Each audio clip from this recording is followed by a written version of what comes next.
Hello नमस्कार साथियों। स्वागत है आप सभी विद्यार्थियों का फौजदार एकेडमी के ऑनलाइन प्लेटफॉर्म पर। साथियों, आज का जैसा कि टॉपिक आप देख पा रहे हैं, ट्विंस कैसे होते हैं, आखिर जुड़वा बच्चे कैसे पैदा होते हैं। साथियों, ये बहुत बड़ा चीज नहीं है, इसको बहुत आसानी से आप समझ सकते हो, एक सरल भाषा में आप समझ सकते हो।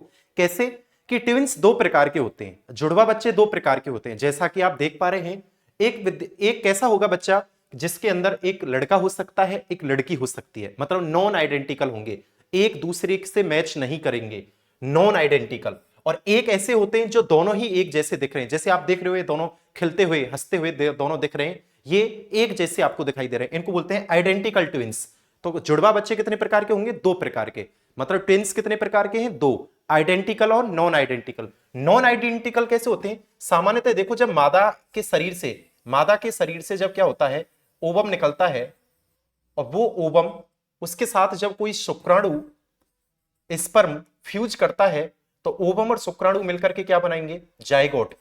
अब जो बच्चा बनेगा जाइगोट से, अगर ये जाइगोट से बच्चा बनेगा, लेकिन हुआ क्या, नॉन आइडेंटिकल के केस में दो ओवम निकलते हैं, मां के शरीर से क्या निकलते हैं? दो ओवम।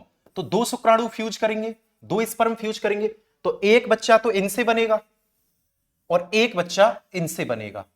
तो दो कितने ओवम है साथियों? नॉन आइडेंटिकल के केस में कितने ओवम होते हैं? दो, दो अंडाणु हैं। वरना जनरली होता कैसा है, सामान्यतः महिलाओं में ये बहुत कम स्थिति देखी जाती है। सामान्यतः महिलाओं में क्या होता है, एक अंडोत्सर्ग की क्रिया के दौरान एक ही ओवम बाहर आता है, एक ही अंडाणु बाहर आता है। लेकिन यदि किसी प्राकृतिक, देखो ये ट्विंस होना एक नेचुरल प्रोसेस है, एक प्राकृतिक घटना है जुड़वा बच्चों का पैदा होना।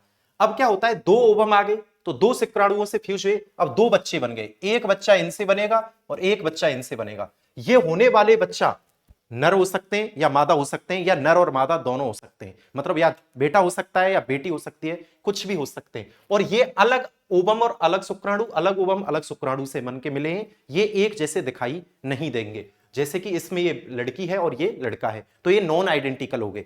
अब ट्विंस, आइडेंटिकल ट्विंस कौन से होते हैं? जिनके अंदर ये मान चलो ओवम है, अंडाणु है, ये अंडाणु है, और इस अंडाणु के साथ शुक्राणु मिला है, और शुक्राणु मिलने से अब जो बच्चा बन रहा है, ये बच्चा, या फिर ऐसे मान चलो ये यहां पर जाइगोट बन गया। भाई अंडाणु और शुक्राणु दोनों के मिलने से कौन बनता है? जाइगोट बनता है।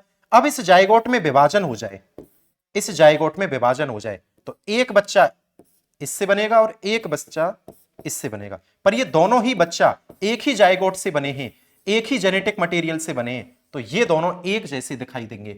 तो आइडेंटिकल्स जो ट्विंस होते हैं ये मोनोजाइगोटिक होते हैं। कैसे होते हैं? मोनोजाइगोटिक, मतलब ये एक ही युग्मनज से बनते हैं। जबकि नॉन आइडेंटिकल होते हैं ये अलग अलग जाइगोट से बनते हैं। जो नॉन आइडेंटिकल होते हैं इसमें लड़का और लड़की दोनों अलग अलग हो सकते हैं, लेकिन जो मोनोजाइगोटिक होंगे वो या तो लड़का होंगे या लड़की होंगे। क्यों? क्योंकि एक ही जाइगोट से बने, दोनों एक ही युग्मनज से इनका निर्माण हुआ है। तो याद रखिएगा, ट्विंस दो प्रकार के, मोनोजाइगोटिक और बाइजाइगोटिक। मोनोजाइगोटिक में क्या होंगे, या तो लड़का होगा या लड़की होंगे, दोनों। आगे बात समझ में। लेकिन नॉन आइडेंटिकल जो होते हैं, जो एक दूसरे के जैसे नहीं दिखते हैं, वो कैसे होते हैं? अलग अलग जाइगोट से बनते हैं। उनमें क्या होता है, मां के शरीर में एक की जगह दो अंडाणु विकसित हो जाते हैं। ठीक है साथियों, कैसा लगा एक बार कमेंट करके जरूर बताना। मिलते हैं अपने नेक्स्ट शॉट के साथ।